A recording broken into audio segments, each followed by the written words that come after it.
What is up? This is week 15, Ravens at Cincinnati Bengals. This is We Bleed Purple podcast.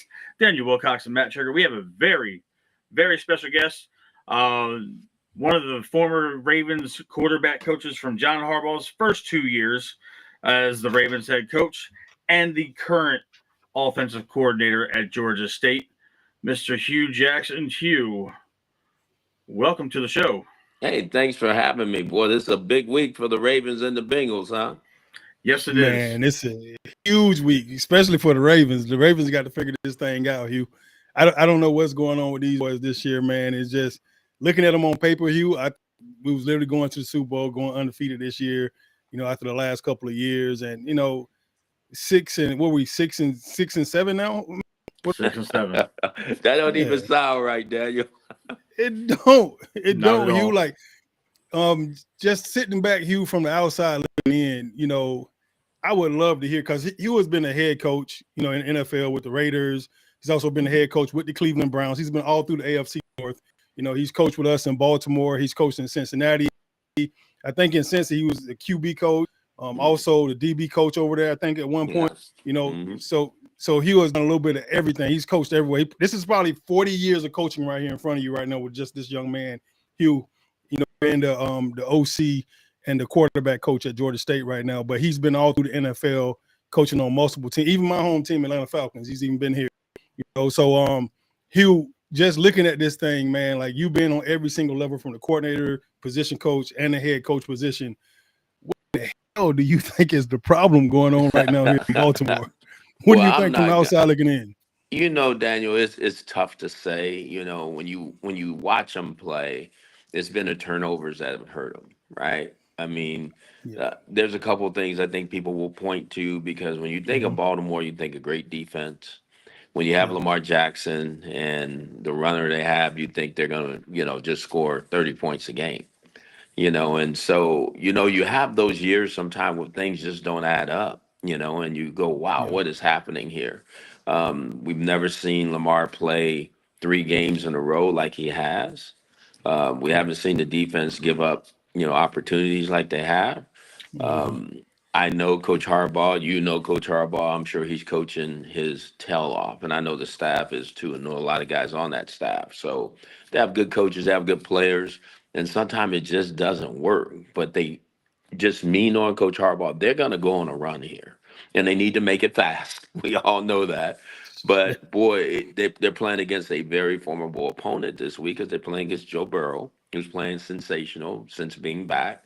And that could be a hot, Cincinnati Bengal team that know how to play the Baltimore Ravens. So it's going to be an interesting game.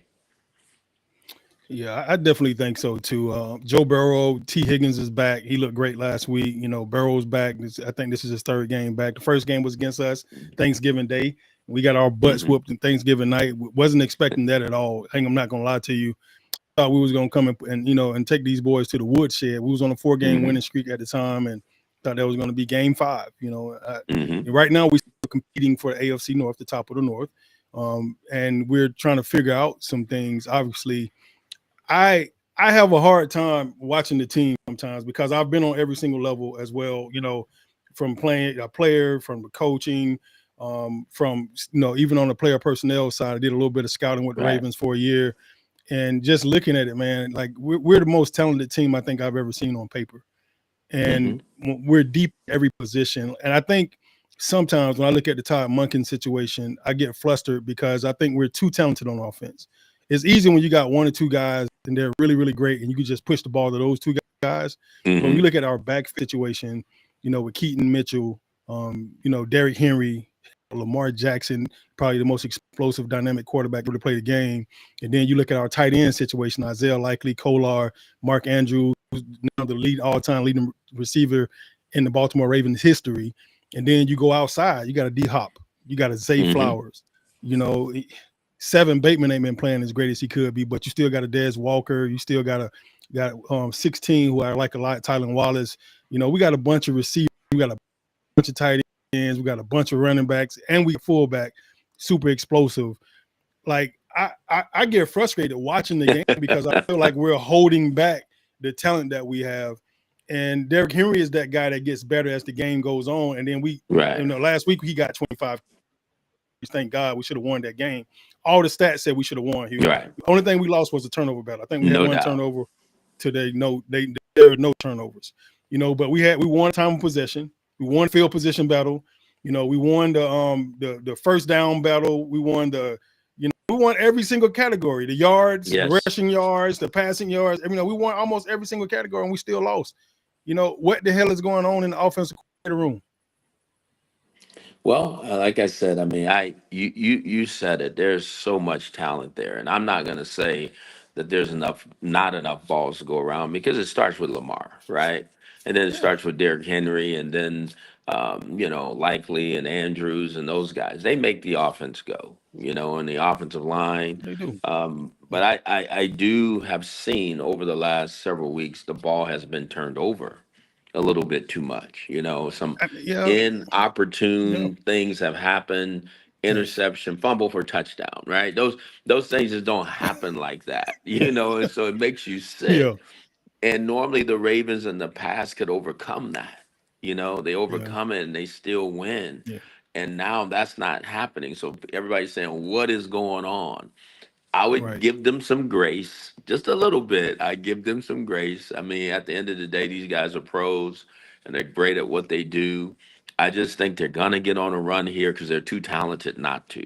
And then if they Yeah. don't, then something is wrong. I mean, I'm just talking about throughout. But again, just Yeah. knowing Coach Harbaugh, he's chomping at the bit, I'm sure, to get it right. Lamar's probably chomping at the bit to get it right. I think their team is. This is not like Correct. I don't feel like they're like the Kansas City Chiefs. You know what I mean? Where, Yeah. they've won so many, everybody done figured it out, and now all of a sudden they're Hmm. on the decline. You know what I'm saying? I don't Gotcha. think Okay. that's the case. I think this team has hit a wall, and they got to go refine themselves, and they will. But I just think, again, as you know, Daniel, it's a National Football League. Trigger, you know this too. It's a National Football League.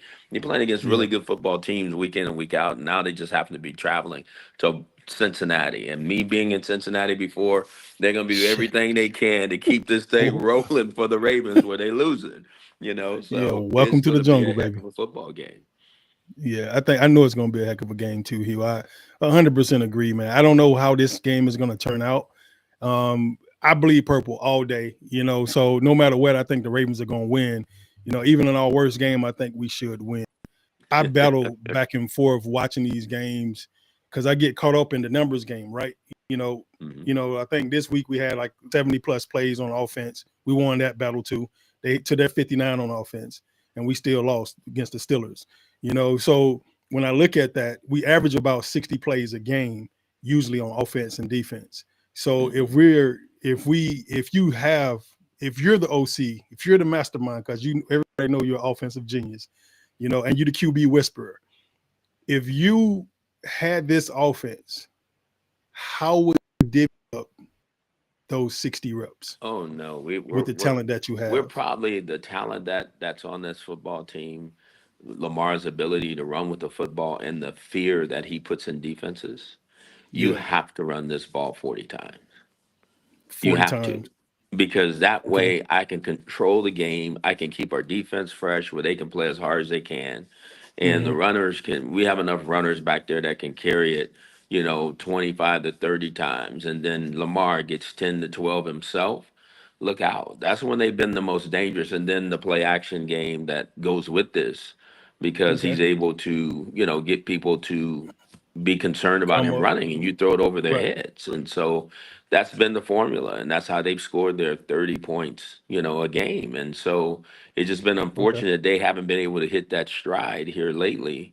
Like you said, they've had the numbers as far as the play count, but like you said, the distribution of what's been happening has just been different for them. So just me, they gonna go back to being who they are, which is running the ball and being very optimistic and throwing it. They got to get Hmm. away from these turnovers. They got to get that solved where they're taking care of the football. Everybody's got to understand they have a role in that.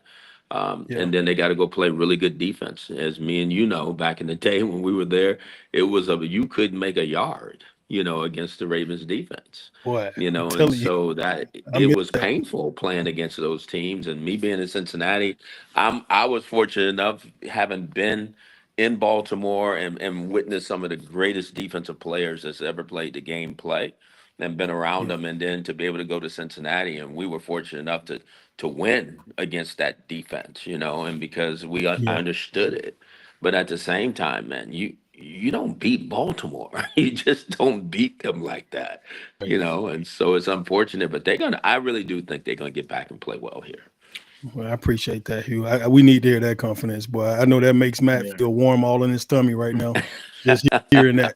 Because I'm telling you, Yeah. boy, we had some nights here. We over here pulling the hairs out of our head, man, trying to figure out what's going on. Have you Hey, had a Daniel, I chance to did the watch? same thing. I'm not gonna kid Yeah, you. So when I was watching the yeah. ending of the game last week, I go, "How is this Thanksgiving, happening to them?"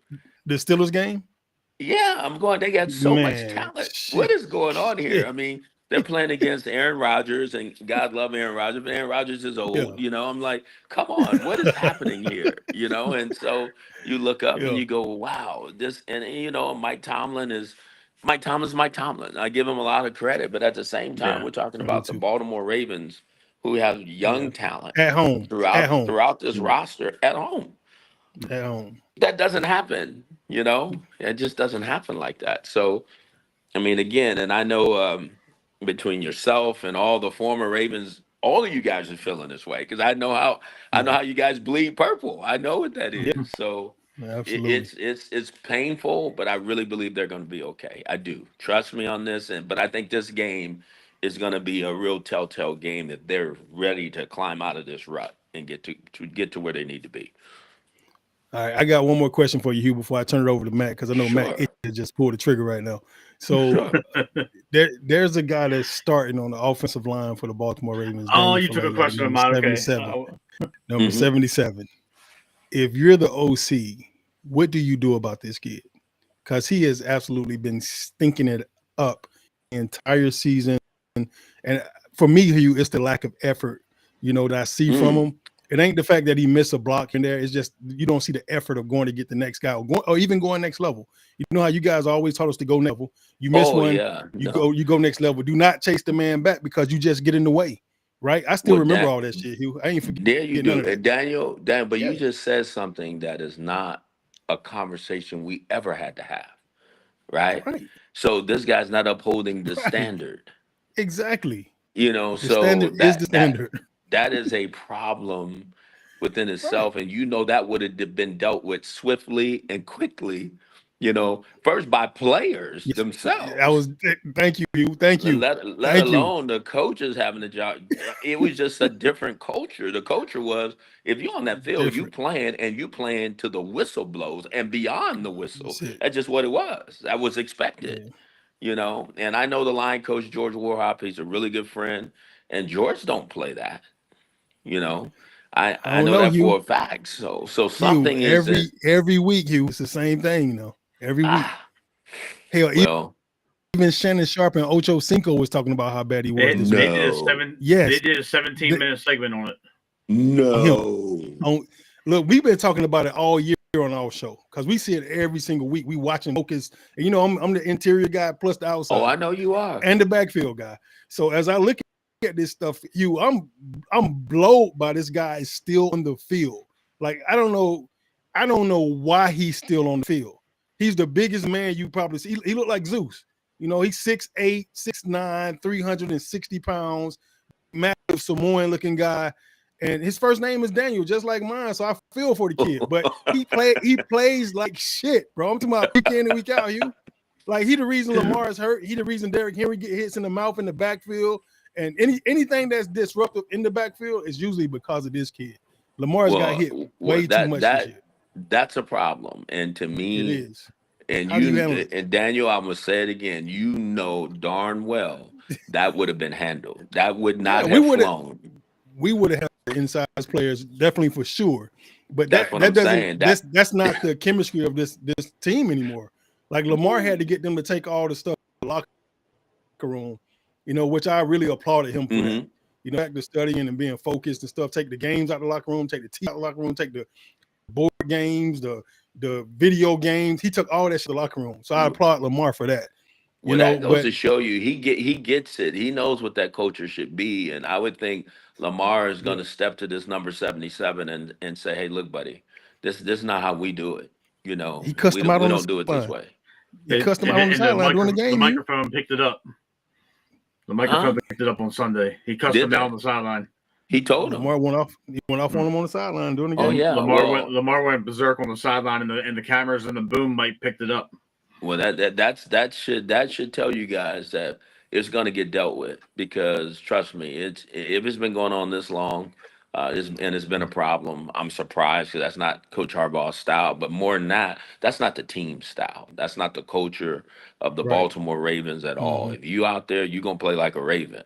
And that's just what the motto was, and everybody knew what the standard was, and everybody upheld that standard, or else you knew you wasn't For going to sure. be playing, or probably not even be on the team. For sure. Yeah. 100%. Go ahead, Matt. Hugh, I have a question for you.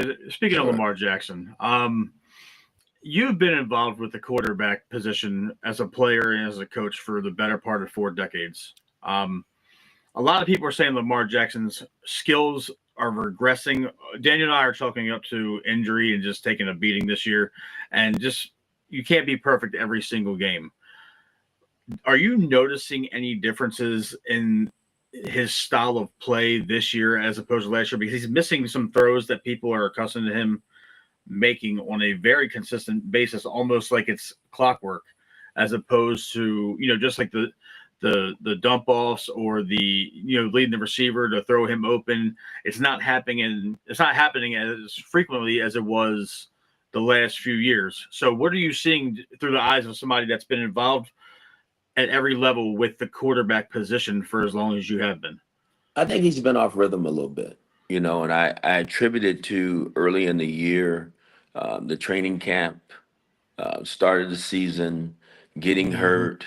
And to me, it seems like he's just been off a little bit. Yeah.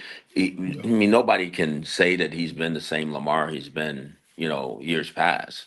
It's been different for him, and it's been a little difficult. And I think he'll be the first to say that. He'll be the first to tell you he needs to play better. Mm-hmm. And I think he's trying to find that rhythm again, but we know it's in there and we know he's going to find it. And sometimes when you don't get the practice that you need and you thrust into the games, right away, you just you can't get it back sometimes. It doesn't happen as fast as you want it to. But I think the OC is going to do everything he can to do everything he can to put him in a position to be successful. That's the key to this. Let's let him do the things that he's comfortable doing.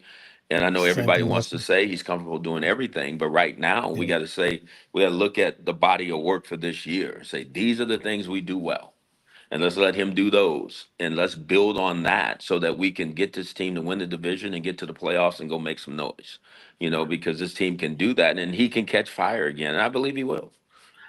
And we started to see it over the last couple of weeks where he's starting to run with a little bit more burst and a little bit more energy. Hmm. Right now, Harbaugh is giving him Wednesdays off, Hmm. especially for the last couple of weeks. We've gone through a little bit of a rough patch. He's been getting hit a lot, especially in the last couple of games. I wanted to ask you as well, when you look at to kind of reference what Daniel said to you earlier, when you look at the amount of plays the Ravens are running per game, Daniel always stresses every week that the Ravens should be running anywhere from 55 to 65 plays a game, 60 being like that sweet spot. Hmm. As an offensive coach, how do you explain it to the players that obviously there's only one football? And like Daniel mentioned, all the talent. We have a very talented tight end room, a very talented wide receiver room, and the running back room is elite. So how do you explain the lack of touches to guys that might get frustrated throughout the course of a trying season such as this one? Well, I think again that's been the culture there. They Mm-hmm. know the pecking order of who's going to get the ball, right? We all know who's going to get the ball and who needs to I get don't, this ball don't to know. score touchdowns, and that's going to give us a chance to win. If we have guys that are pouting or not giving maximum effort because they want the ball, I just have never known that to exist there. Now, Daniel Right. said something that hit me when he said it. He said, we got more guys because it used to be one or two guys. It was Derek Mason. We knew Derek Mason was going to get the ball. We knew the tight end was going to get the ball, Todd Heat. that position. Yep. Yeah. Todd he was going to get the ball, and that's just what it Right. was. And Daniel understood mine was going to come, but they're going to come after Todd got his. You know what I'm saying? And that's what I'm saying. You can't get away from that. When you lose that, you lose your team, because then all of a sudden that's when things fracture and come apart. And I think as a coordinator, you always got to let guys know that how this works. You got to be Right. very transparent that way, You because do. guys got to You do. understand, and your time will come. There's going to be a game where we need you to play that magic role where you're going to make those plays because they end up doubling this guy or whatever that is. But you understand where this ball's going to go. Lamar's going to carry it and throw it. Derrick Henry's going to run it. The ball's going to get thrown to the star receiver and the tight end position, and everybody else is going to make their plays, whether it be third down or every now and then first down movement pass or something like that. It's going to happen, and everybody's got to own that. Because it's interesting because Wilcox has brought this up a couple different times on some of Derrick Henry's bigger runs that he's had over the course of the season. He's had quite a few 25, 30-yard runs, and he's had a couple bigger runs. He said back in his playing days, and you were there as a coach, so you can attest to this, and it probably still stands to this day. Nobody should be running him down from the backside. No. If you're 30, so it must be a lack of effort somewhere, that if you're not involved in the strong side of the play, that backside you should still be blocking your man. We believed if you didn't have the ball, you were a blocker. I don't care if you're a quarterback. Say that shit again. If you don't have the ball, you are a blocker. That's what we truly believed in. And if the ball was way over there, you don't have it, you better be blocking somebody back here on the other side. That's just the way it was. Yeah, because it's frustrating to see Derrick Henry getting run down by a cornerback on the other side of the field, and it shouldn't. It really shouldn't. Hey, Hugh, if you go back to all his long runs and just go Derrick Henry highlights from last year, 2024, you'll watch every long run he had that he got caught like by the goal line was the backside corner, always the backside corner. Wow. And the same shit's happening this year. Like, don't get it twisted. It didn't get coached up no better this year. Come on, receiver coach. A lot of that's coaching, right? Thank you. Come on, receiver coach. Let's go now. When you see a tight end like Isaiah Likely, catch the ball 2 feet down, extend the ball out, and don't take it away real. He's run on the sideline, got the ball in the inside arm instead of the outside arm by the sideline. You see guys getting ran down from the back side of the field on long plays, and guys watching and not, bro. I'm frustrated by watching it because I was taught by some dogs. I had some coaches as dogs, So Daniel, it's different. Daniel, you're talking about language now. You get fired up because that's what the difference is. I mean, I get frustrated, bro. Like they're leaving points on the field every week. You can't get away from what it is and what has been there at the Ravens now. And to me, what bothers me just hearing you say this, Daniel, because I know if you see it, the other brothers see it. I see it. And Trigger, you see it. Because it was never like that. It wasn't like that. The thing is so interesting. Yeah, the thing is that you got guys that are there right now that didn't go through that, and you don't have guys that started it still around, hanging around, teaching. So when I see them show like the Wire segment, and you see Jarrett Johnson in there talking to what's his name, the guy you like, Nate Robinson. Yeah, Tavis Robinson. Mm-hmm. Yep, I see Jarrett Johnson talking to him, and then I see Ray Lewis talking to Roquan. I'm like, bro, they need more of that shit. They need to get more of us in there to help these guys, because I feel like I'm keeping it 100 with you, Hugh. I feel like it's a lack of coaching, because the coach has to be the one to set that stuff into place. And early on in the season, we weren't getting no turnovers on defense. Nobody was trying to script the ball. Nobody was punching the ball out. And then all of a sudden, like after the bye week, you saw guys causing turnovers. I'm like, me and Matt had been talking about this for 6 weeks. All of a sudden, it shows up. Yeah, it's like, bro, what the hell it's been for 6 weeks? We 1-6, we 1-5. I get frustrated, Hugh. I'm sorry, Matt. I'm sorry, man. No, you're fine.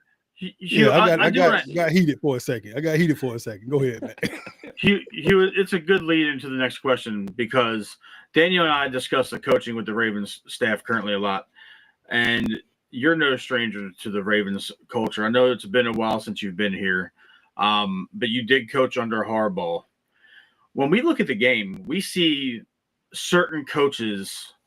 on the sideline as opposed to up in the skybox. But we hardly ever see Harbaugh like in the huddle talking to his guys and kind of breaking things down or like coaching them up on the fly. Like with Lamar Jackson, you see his quarterbacks coach T. Martin by his side almost after almost every single series, which is good. Monken's up in the box, Orr's on the sideline for the defense. Has Harbaugh always been that way? Because the public perception is that he's just a special teams coordinator that got a head coaching job 17 years ago. So is there? I mean, obviously we don't see the Monday through Saturday. That's obvious. He was always involved. But when it comes, okay, that's what I was. What is his involvement that you remember? Because it doesn't look like it looks like delegation on TV as opposed to he delegated, but he knew what was going on, and he was right there when it was going on. He was right in the midst of it. That's the same thing I told Matt too. Yeah, he was right in the midst of it. Coach was not like that, and look, he's been there a long time, and I get it. Very long time. And sometimes, you not him, but you hire people who don't maybe understand the standard, is what you guys are alluding to. And sometimes you have to have people around who really get it and see it because they can see it for what it is. And that's what I'm saying. If I can hear you guys talking about it, it makes me believe Ozzie Newsome is talking about it. It makes me believe there's others in the front office that are talking about it. It makes me believe that Coach Harbaugh is going to have to address this because he knows there is a culture and a standard within the Ravens. Everybody across the National Football League knows that. Now, what I see, what you guys are saying, people don't fear that anymore. There was a fear when you played the Ravens. You walked on the grass, man. Let me tell you, the other team, we used to walk around them, and they understood what was going to happen that day and how it was going to happen.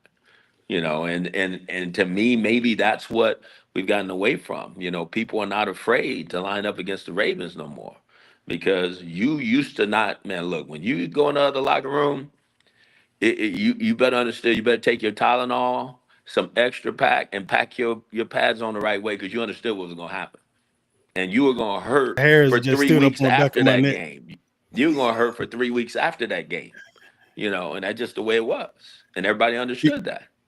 Hugh, listening to you just now, the hair stood up on the back of my neck, bro. Like I'm too much. Like I felt it. I'm telling the truth. It went all through my body.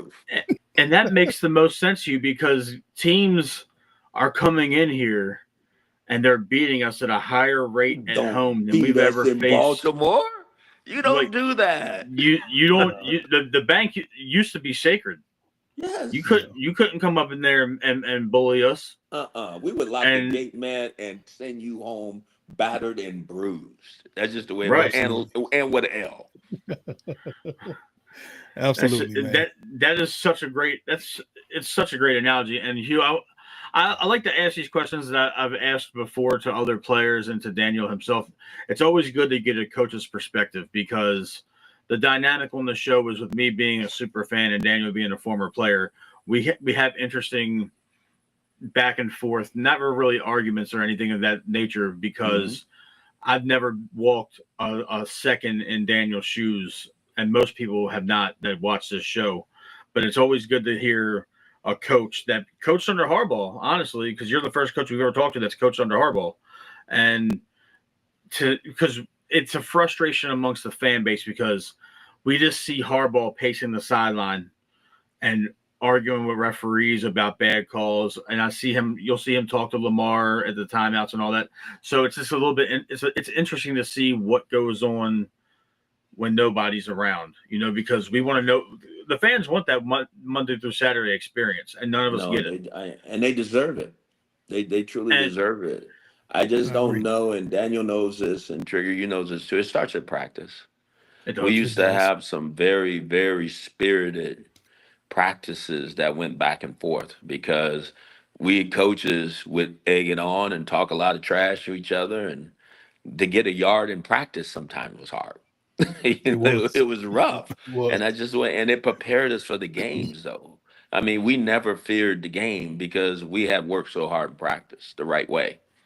And True. so the game was our moment to go showcase our ability, as coaches and as players, and that's what we did. Do you feel like sometimes it's difficult for certain players to live up to the Raven expectations that you've been talking about all show? Because No, I Daniel won't do talks that. I about won't follow. say that, Trigger. I tell you why. Because they have a profile of the player they draft. Okay. When you look at the Ravens, they don't just, and I've always believed this, and I think that's why they've been so good, and I think that's why the AFC North has been good. Pittsburgh, they believe in a profile of a player. They believe that a certain type of player plays in Baltimore. Now, have they gotten away from that? That's the question, and I don't know that. I haven't been there, but that was the way it was. I mean, if you wasn't physical and tough and had football IQ and loved the game, you wasn't gonna be in Baltimore. And if you wasn't this tall or this short or this big, you wasn't gonna be in Baltimore or you're not gonna be in Pittsburgh. That's just the way it is. And so everybody say Very the true. game has changed. But if you look at the over the history of both these teams in the AFC North, they draft to a certain profile, they play a certain way, and they win. And so, has the profile changed in Baltimore? Has the profile changed in the AFC North? I don't know that. I'm not around it as much, but something is not the same anymore. And that's interesting you say that because listening to the fans and I'm a little bit more tapped into the social media side of things, especially looking for ideas and conversations for the show. The first thing people do is they compare Lele to the previous right guard. Not every offensive lineman on the football field is going to be Marshall Yanda. Marshall Yanda is a Hall of Fame right guard. Woo. That's a very high standard. Just like everybody compares our left tackles to No. Jonathan Ogden. The same body type as Yonder though, Matt. I couldn't even. Right. No, I don't even know why no, anybody would say that. right. Yeah. But what I'm saying is position, not necessarily body type, archetype, anything like that. I've been seeing. Got you. It's, Yeah. like everybody's compared every free safety that's come after Ed Reed to Ed Reed. So it's almost an unfair comparison because not everybody's going to be Sizzle or Ray or C-Mac or any of those kind of guys. It's an unfair comparison, at least to me, because you're talking about arguably a half dozen Hall of Famers that played on one team together. You know Yes, what I'm you saying? are. So to me, that's where I was kind of alluding to is that we all see what 77 is doing on the football field now, but then the first time I see the comment, Marshall Yanda never did this. Marshall Yanda was an all-pro at two positions on the offensive line during his tenure as a Raven. He was an all-pro right tackle and an all-pro right guard. He was one of one for that generation for us. There wasn't many people built like him. No. So that's where the question is coming from. We haven't seen another JO either. No. But the thing is, though, and that you're getting to, though, Trigger, that I think whether it's the fans or you guys are saying, though, you can wear whatever jersey you want to, but you better display the toughness that the Ravens are about. And that's why Daniel said this guy 77 is not playing with the Ravens pride that he's used to seeing. When you're not finishing, when you're not trying to dominate your opponent in front of you, when you're letting the quarterback get hit and it really doesn't matter, that's not stuff that we're accustomed to seeing. So I'm telling you. I don't care who's in that jersey, there's still a standard you must uphold. And there's a way that you should play, and there's a way you should demonstrate playing this game for the Ravens. And that can never be compromised. That's He fair. Hugh hit the head on the nail on the head. Like I remember coming back to do the player personnel stuff, the scouting stuff with the Ravens. And when I got there, I saw Matthew Judon. I said, "Damn, that's look like Suggs." When I say exact same body type as Suggs, and Owe is a Dallas Thomas. So he's a Dallas Thomas body type. You know, when you look at him, you say he look like a Dallas a little bit in uniform. You know, the big broad shoulders. You know, he could run, straight line runner. You know, Judon is almost an image of Suggs, especially when he had dreads and stuff like that when he first came in the league and stuff. So I understand exactly what he was saying. Like it's very, very, very adamant. When you look at Zay Flowers, he reminds me of Mark Clayton all day. Twitchy as hell, quick as hell, in and out of cuts. You know, smaller guy, smaller frame, stop on a dime, top speed in 3 steps. Yep. So it's almost spitting image of Mark Clayton. So a lot of the stuff that you see is repeated. Your Mark Andrew, Todd Heap, same comparison. Isaiah Likely, Daniel Wilcox. He's just a bigger version of me, I think. It just I don't know. Like I feel like you hit the nail on the head. Like, almost every position across the board. It's hard to find another JO. You got a Ronnie Stanley, but you don't have a, he's not 6'10" with long ass arms and hands the size of freaking baseball mitts. You know what I'm saying? No, it's hard to find another Zeus. You know what I'm saying? It's hard to find another Zeus, but you draft his son. Yes. You draft his damn son because that's the same body type, same prototype. Orlando Brown Jr. So I get it. You're right. You're playing for the Bengals now. Yeah. His son's over in Cincinnati now. Yep. Yeah. Everybody cherry picks from us now, Hugh. I don't know if you noticed that or not, but yeah, you go play Pittsburgh. It's like they like Baltimore Ravens of the of the North side. You go play Cincy. It's Ravens over there too. Shit, you go everywhere you go. You remember Cleveland was cherry picking all the Ravens for a minute. Yes, they took Jamal. Yes, because they understood if you play for the Ravens, you understood what toughness, determination, and grit and all that stuff was about. And you were coached and you knew how to play the game. That's just what it was. So you go take those players off those teams because they had a winning mentality and they knew how to practice at a high level. And you wanted to get some of that within your team somehow, some way. When I went to Cleveland as a head coach, I was begging for them to give me players from the Ravens, and they wouldn't do it. Pissed me off. I was begging to get players from Cincinnati, and I couldn't do it. Pissed me off. It just. How is that situation like as a head coach? So you have absolutely no control at all. Who Daniel, during that time, that was a very different time in Cleveland. And I'm not going. I can't dive into it for several reasons, but at the same time, if you just go back and look at the makeup of the team, it just it didn't. There wasn't a lot of guys that had played a lot of football in some real key positions that help you win. And so. At the same time, you look now, they have good players, and I mean, a lot of those players are your guys. They're your guys. Myles Garrett was, I told him Myles Garrett would be a generational player, and Myles Garrett is a generational player, and he's different. Yes, he is. He's Did you have something to do with that? He plays like a Raven now. Boy, I'm telling you right now, like why the hell he ain't over here in purple and black? 2 years.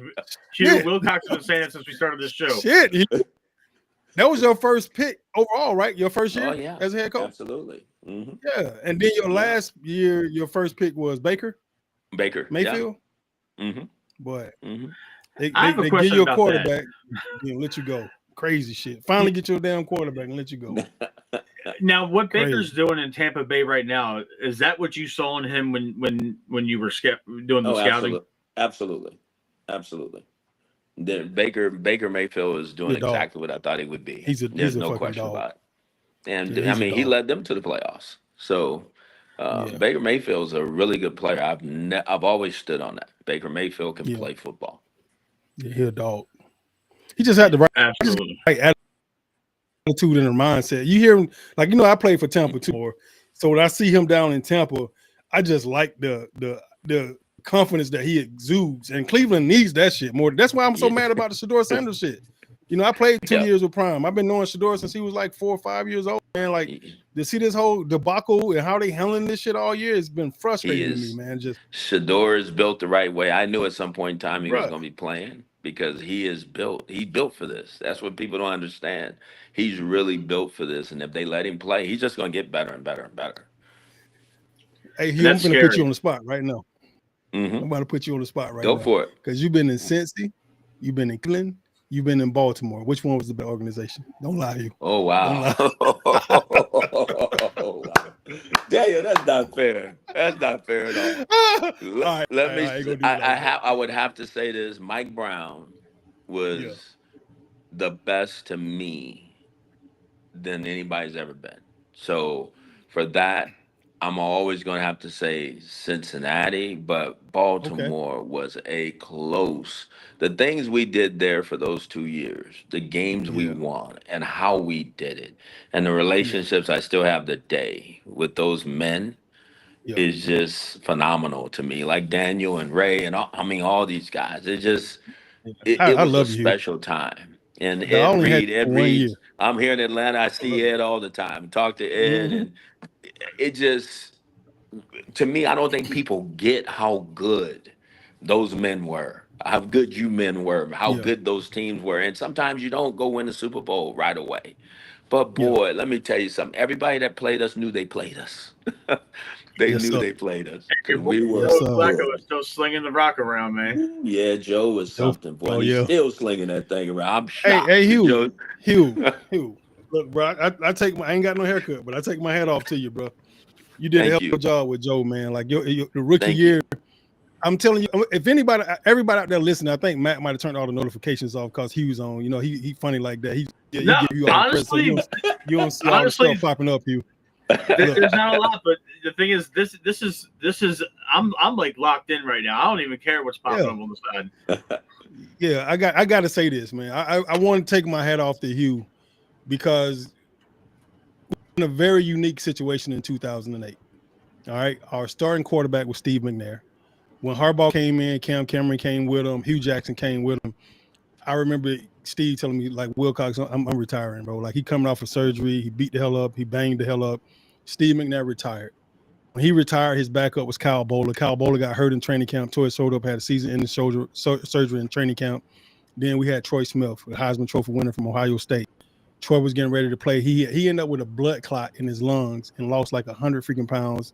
He looked like 50 Cent on that weird ass movie where he had cancer. You know, Troy probably weighed 75 pounds soaking wet by the start of the season. And then Joe Flacco was our fourth string backup, first round pick that year. Was not supposed to play a single snap. They was gonna, I mean, literally the week before the season started, all this stuff kind of fizzled out. And I didn't practice the entire training camp. I Yep. started practicing literally the week going into the season because I was coming off a major foot surgery myself. They worked Joe Flacco in extremely slow. They was extremely patient. And I think that's one of the things, Hugh, because you guys showed me, between you and Cam, y'all showed me so much that one season of how to be patient with a young guy and how to shape everything around his needs, his desires. Now, we literally we kept everybody in the max protect for him to make sure he didn't Yep. get hit and pounded on. Yep. And he only would put Mason on the route by himself, and Mason would fucking Hmm. win. You know, like it was that type of shit that we was doing. We was doing tackle Yep. over, extra linemen, 3 tight ends on the field. Like we did every freaking thing we can do to protect Joe Flacco to make sure he did not get rattled, get beat up. He had time and time to make every throw. I don't care what it was. Even if we if we wasn't protecting him, we would do some kind of waggle or bootleg or something to Yep. get him out of the pocket so he didn't sit there and take all that punishment. And I think that's one of the things, Cam, Hugh, that frustrates me about watching this freaking season right now. Last year, the AFC Championship game and the AFC Championship game before that. You're the number one rushing offense in the league 2 years in a row. You get to both games, AFC games, and you do not run the freaking ball. And last year, Derrick Henry could have broke every rushing tackle in the history of the damn world if you just give him the ball 25 times a game, and you would not give the man the ball 25 times a game. And he still almost broke every damn record with 12 to 15 touches a game. I'm Well, watching the same we shit would have this gave year it and I'm to him getting for frustrated. sure. And You I'm gonna damn make you right. even more. I'm gonna make you even more frustrated. The other thing that happened that year in 2008, there was What? a guy by the name of Ray Lewis that would Yeah. walk in my meeting and tell Joe Flacco, Joe, we love you. Just don't throw it to the other team. That's it. Don't turn that shit You over. can take a sack if you want to, but do not throw it to the other team. We'll win the Damn game. right. So it That's made right. me Uh, coaching Joe easy because he had to look over there at that defense that said, just mhm. don't throw it to the other team and we'll be fine. 100%. And that's all he had to 100%, do. you. Don't It's okay to punt, but Ray don't give used it to to tell him. us, Give him a short he, field, and that's he what it should was tell us, about. Hugh, all the time. All we got to do is score 21. Y'all score 21, we're going Hmm. to win every game because they won't Hmm. get 21. That's right. I'm telling you that it was, and then the defense was That's the guaranteed to truth. score one of those touchdowns That's almost the every truth. week. Hey, Daniel, remember the big fight we had in the bar the first time we had practice, first OTA? Remember Yeah. Marshall Yonder and them because they were everybody, well, coach had to stop practice. Oh my It was like a God. damn, it was like a battle royal. That's when the Yes. defense said the defense was happy because finally the offense was fighting back. we were fighting back. That's just what we were doing. You damn right. It I wouldn't want became. to fight Marciano. Oh, that was so Right. fun. It wasn't. Toughest I'm man there telling you, dog. was. Yeah, we had some dogs. We was Whew. loaded on offense too, but it's not what it is right now. Like what they got right now, bro. Oh my There's gosh, no excuse for oh my what's going on gosh, right now. they have an elite offensive football team. Exactly. That's Exactly. and that's and for 20 years it was the exact opposite. It was an elite defensive team. Yes. Yep. That's before we get to the final part of the show, Hugh. I have one question. One of my friends texted me this earlier when I told him you were going to be on the show. In your 2 years in Baltimore, is there an offensive player that you knew for certain was a dog that just didn't get his chance to shine, that could have made an impact that did not?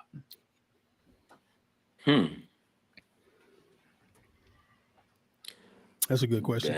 Daniel had his chance. Cause Ray Rice did what he did. McGee, no, not that I can remember. Wow. Okay. Yeah. I figured that was going to be a good question. I just wanted to fit No, that in that's a before good we. question, but I think the guys that were, I mean, there was a lot of players, right? I mean, oh my God, but I understood the pecking order, and just the way it worked, and it was the Baltimore Ravens way, and that's the way everybody was raised in the system. Yeah. And I understood it. I didn't think anybody was being shortchanged, or I mean, we had another receiver behind Clayton and my guy. What was his name? I forget that. Demetrius 87. He Williams. could run. Demetrius Williams. Demetrius. Demetrius Demetrius Williams. Williams That from Oregon. because Demetrius could really run, and you loved and you thought he was gonna be more. But man, when you play with those other two cats. Come on, man. Yeah. They were different. Yeah. I've never, ever, Yeah. people don't talk about Mark Clayton enough. I People agree. don't talk about Derek Mason enough. Derek Mason was as good as there were in the national. I've never seen a guy that can run a stop route better than Derek Mason, ever. Wow. Effortless. And I've coached Chad Johnson and TJ and all those guys. Derek Mason can run a stop route like nobody. He did. He had the Oh my dynamic duo gosh, and he since I forgot was about that. amazing. He You had wasn't Tad and covering him TJ. one on one. It was amazing to me to watch, man. Like it really was. It was impressive. Mason was just extremely savvy, and he broke all the rules. Like he All really of broke them. all the rules. Like he All of them. ran with his arms kind of out here a little bit, and he would beat the drum when he sat down. He would bang that thing with either arm. You know what I'm saying? Yes, he But he was would, just boy. so freaking smooth and so twitchy and so quick, and it was effortless. Like it didn't look like he was running as hard as he was, but he was running by people. And a Couldn't stop him. dog. He block you, fight Absolute you, dog. kick you. It didn't matter. He didn't. All the dirty work. Hugh, man, thank you so much, man. I appreciate you Thank for you coming on, guys. man. You want Try to my get best you not to want to wait out. Yeah. So Hugh, what we do at the end of every show is we ask our guests, and we do it ourselves as well. We always want to know who you think the offensive player is going to be, who you think the defensive player going to be of the game, and then what do you think the score will be of the game? Who you think will win? So Okay. offensive player. Well, I know the Cincinnati people are going to beat me up because I Well, believe it's all right. Baltimore is going to win. We bleed purple.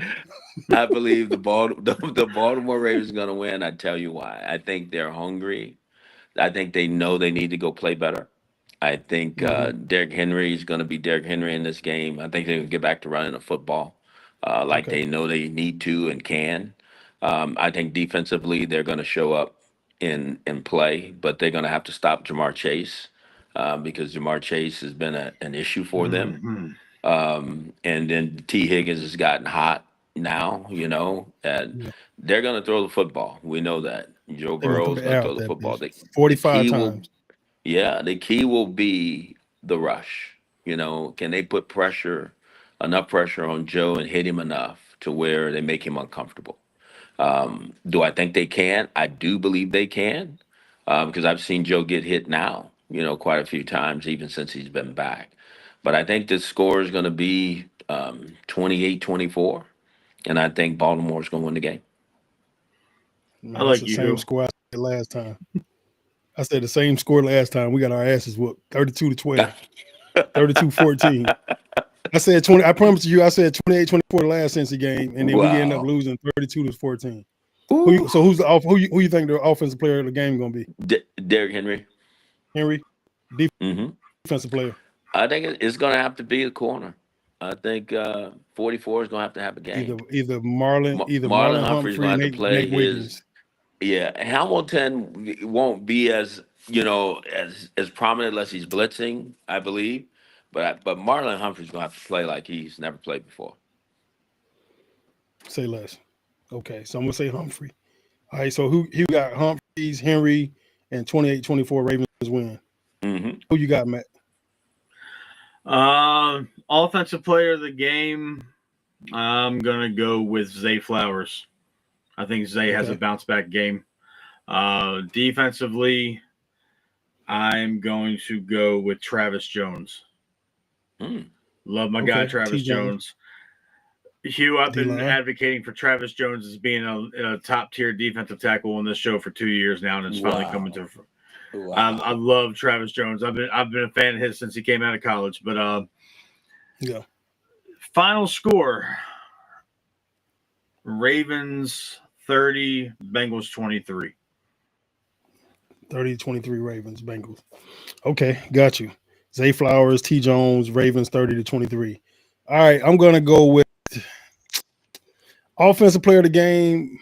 I think Lamar will have a hell of a game. I think this is a breakout game for Lamar.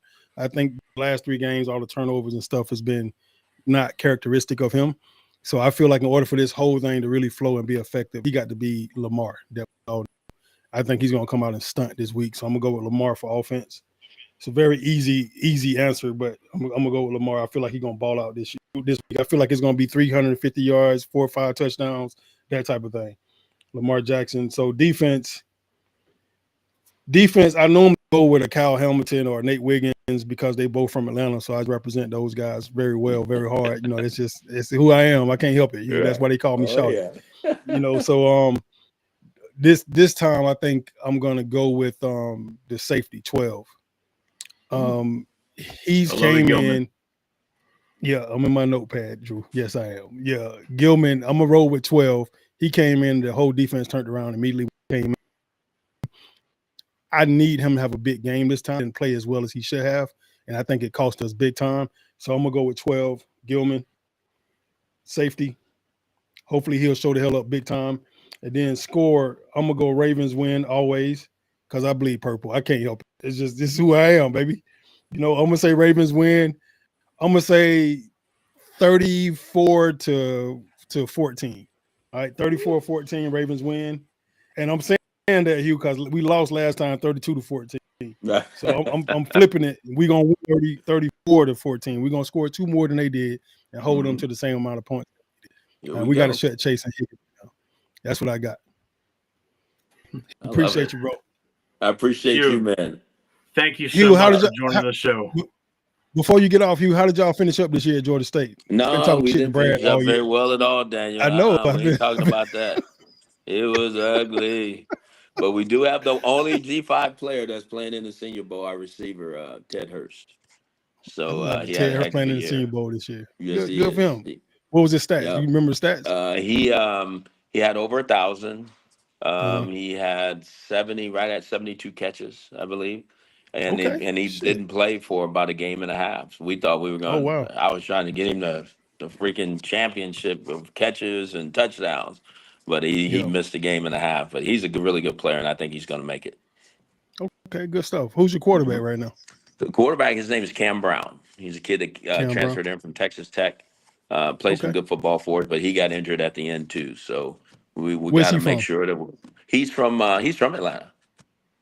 Okay. Yeah, he's from Georgia. Cam Brown. From Georgia. Okay. Sweet. All right. Well, good luck to y'all next year, Hugh. I hope y'all turn the thing around, man. Oh, we will. I know how transfer portal thing is, boy. Shit. Yes, sir. Yes, sir. Shit.